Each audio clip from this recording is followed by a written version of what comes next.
इसरो ने किए चंद्रयान के तीनों इंजन चालू। चांद पर लैंडिंग के आखिरी पड़ाव में पहुंचा चंद्रयान। हमारे वैज्ञानिकों ने दी देश को एक और बड़ी खुशखबरी, वर्टिकल लैंडिंग का प्रोसीजर हुआ शुरू। दोस्तों, चंद्रयान 3 अपने 37 दिन के सफर को पूरा करके अब चांद पर उतरने की बेहद करीब पहुंच चुका है और इस समय यह चांद के बिल्कुल मुहाने पर खड़ा है। और वह पल अब दूर नहीं जब यह सतह पर सुरक्षित रूप से लैंड कर जाएगा। मगर साथियों, अब वह समय भी दूर नहीं है जिस पर आकर हमारा चंद्रयान 2 फेल हुआ था। वह कहते हैं ना दूर से जले को छाछ का भी डर लगता है।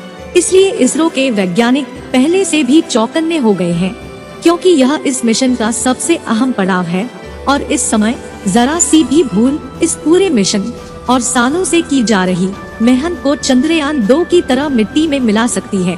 असल में जब इसरो हॉरिजॉन्टल की जगह वर्टिकल लैंडिंग देने वाला है, जो काफी ज्यादा मुश्किल माना जाता है, लेकिन सवाल यह उठता है कि इसरो ने चंद्रयान के लिए वर्टिकल लैंडिंग चुना। इस समय हमारा चंद्रयान कहां पर है और इसने देश को क्या बड़ी खुशखबरी दी है, साथ ही अब आगे इसरो इसे लैंड कराने के लिए कौन कौन से स्टेप लेने वाला है, यह सब कुछ हम आज आपको बताने वाले हैं।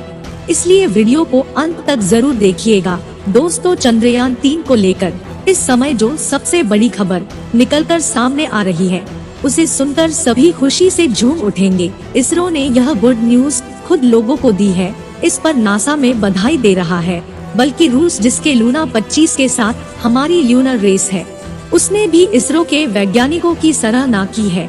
इंतजार की घड़ी पूरी हो चुकी है, जिसकी हम बेसब्री से प्रतीक्षा कर रहे थे। इसरो ने वो कारनामा करके दिखाया है जिसे जानकर हर भारतीय का सीना गर्व से चौड़ा हो जाएगा। तो क्या है वह गुड न्यूज, चलिए आपको बताते हैं। असल में दोस्तों, इस समय हमारा चंद्रयान 3 चांद की सतह से सिर्फ 100 किलोमीटर की दूरी पर है और इसके चलते इसरो ने अपना आखिरी दम खेल दिया है, यानी चंद्रयान 3 के लैंडिंग प्रोसीजर शुरू कर दिया है। इस प्रोसीजर की शुरुआत प्रोपल्शन मॉड्यूल और विक्रम लैंडर को एक दूसरे से अलग करके हुई है। दरअसल लैंडिंग में प्रोपल्शन मॉड्यूल का कोई काम नहीं है, इसलिए उसको विक्रम लैंडर से अलग कर दिया गया है और अब आगे के सफर पर विक्रम लैंडर खुद अकेला ही निकाल पड़ा है। इस प्रोसीजर के शुरू होते ही इसरो चीफ एसओ नाथ ने सोमनाथ एक्सप्रेस मिशन पर काम कर रहे सभी वैज्ञानिकों से पूरी तरह चौकन्ना रहने और आगे के काम के लिए कमर कसने को कह दिया, क्योंकि उन्हें अच्छे से पता है कि इस मिशन का सबसे मुश्किल फेज है।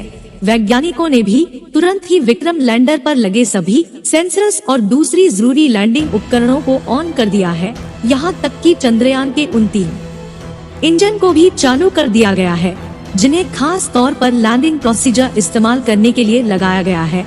आपको बता दें कि अभी तक इन इंजनों को ऑन नहीं किया गया था, क्योंकि इनका काम यही है कि जब लैंडिंग प्रोसीजर यह विक्रम लैंडर के नीचे गिरने की गति को कंट्रोल करने और उसका बैलेंस बनाने में इस्तेमाल किए जाएंगे। दोस्तों, इस समय चंद्रयान 3 चांद की सतह की तरफ फ्री फॉल कर फ्री, यानी यह चांद की ग्रेविटी की मदद से उसकी तरफ पड़ रहा है।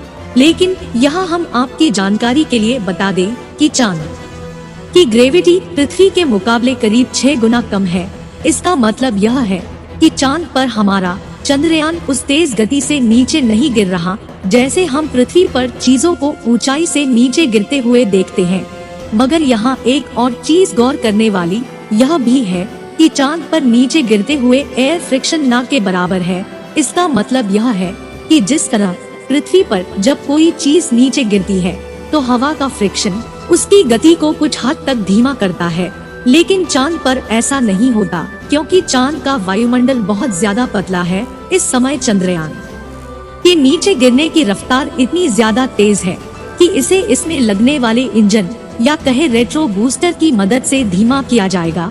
अगर चांद का वायुमंडल थोड़ा थिक होता तो इसकी रफ्तार को कम करने के लिए पैराशूट का भी इस्तेमाल किया जा सकता था। यहाँ तक कि मंगल ग्रह पर भी जब कोई मिशन भेजा जाता है तो लैंडिंग के समय पैराशूट का यूज होता है, लेकिन जब चांद पर यह इसके हल्के वायुमंडल की वजह से मुमकिन नहीं है।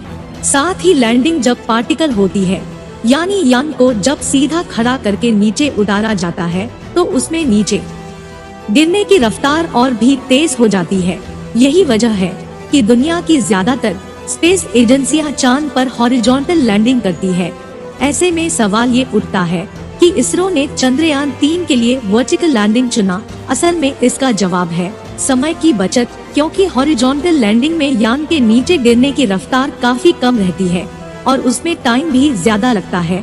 इसलिए कम से कम समय में लैंडिंग को अंजाम देने की खातिर इसरो ने चंद्रयान 3 को वर्टिकली लैंड कराने का फैसला किया है।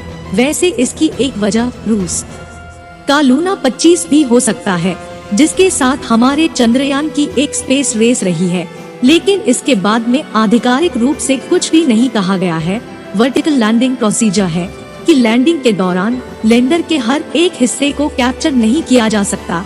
आपकी जानकारी के लिए बता दें कि चंद्रयान 2 का ऑर्बिटर इस समय अपने कैमरे की मदद से चंद्रयान 3 के विक्रम लैंडर की पल पल की खबर वैज्ञानिकों को दे रहा है। साथ ही वो इसकी लाइव तस्वीरें खींचकर इसरो को सेंड कर रहा है, ताकि वैज्ञानिकों को इसकी एग्जैक्ट पोजीशन का अंदाजा रहे।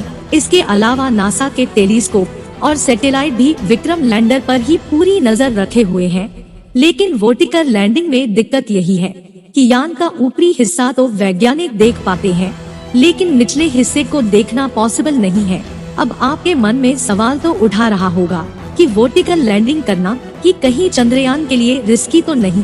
तो हम आपको बता दें कि हमारे वैज्ञानिकों ने विक्रम लैंडर में जो इंजन लगाए हैं वह बहुत ज्यादा पावरफुल है और इतने कैपेबल है कि चंद्रयान के नीचे गिरने की गति को बिल्कुल 0 पर ला सकते हैं। साथ ही चंद्रयान में कई सारे आधुनिक सेंसर, कंप्यूटर सिस्टम, AI और कैमरे जैसे उपकरण लगे हैं, जो हर हाल में इसे सुरक्षित लैंड कराने की काबिलियत रखते हैं। ऐसे में यह कहना गलत नहीं होगा कि हमारा चंद्रयान लैंडिंग के मामले में पूरी तरह से सेफ है और इन सब चीजों की मदद से वैज्ञानिकों ने इसका लैंडिंग प्रोसीजर कर दिया है। हालांकि वैज्ञानिक रिलैक्स बिल्कुल नहीं हुए हैं और वह पूरे चौकन्ने होकर इसके हर एक मूवमेंट को देख रहे हैं, ताकि जरा सी भी गलती होने पर तुरंत कोई एक्शन लिया जा सके। दोस्तों, हमारा चंद्रयान इस समय ऐसे पॉइंट पर पहुंच चुका है जहां से हमारे वैज्ञानिक अगर चाहे तो इसे चंद घंटों के अंदर ही सतह पर उतार सकते हैं। ऐसा कई सारे स्पोर्ट्स का मानना है, लेकिन इतने बड़े मिशन में जल्दबाजी करना एक बहुत बड़ी भूल साबित हो सकती है, क्योंकि इस मिशन पर ढेर सारा पैसा ही नहीं बल्कि भारत की साख भी दांव पर लगी हुई है और कोई भी वैज्ञानिक यह नहीं चाहता कि जो गलती चंद्रयान 2 मिशन के दौरान हुई थी वैसा कुछ दोबारा घटित हो। इसलिए इसरो अपने पहले से तय किए हुए प्लान के मुताबिक ही आगे बढ़ रहा है, जिसके अनुसार विक्रम लैंडर में लगा कंप्यूटर सिस्टम इससे आगे के स्टेप के लिए गाइड कर रहा है।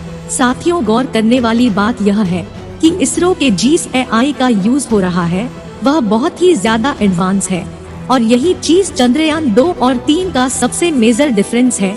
इस बार इसरो ने लैंडिंग प्रोसीजर सफल बनाने में कोई कसर नहीं छोड़ी है। साथ ही हमारे वैज्ञानिक दिन रात लगातार इस पर नजर रखे हुए हैं, ताकि किसी भी तरह की कोई भूल होने की बिल्कुल गुंजाइश न रहे। तो दोस्तों, अब वह दिन बहुत करीब आ चुका है जब हमारा चंद्रयान चांद की अंधेरी दुनिया में लैंड करेगा और भारत का नाम इतिहास के पन्नों में हमेशा के लिए सुनहरे अक्षरों में लिख दिया जाएगा। वैसे आपको चंद्रयान और इसरो के इस कारनामे पर गर्व है या नहीं, हमें कमेंट करके जरूर बताइएगा। बाकी हमारी आज की इस वीडियो में बस इतना ही। वीडियो अच्छी लगी हो तो इसे लाइक और शेयर जरूर करना, और अगर आप चैनल पर नए हैं तो चैनल को सब्सक्राइब करके बेल आइकन को ऑन जरूर करना। वीडियो को अंत तक देखने के लिए धन्यवाद।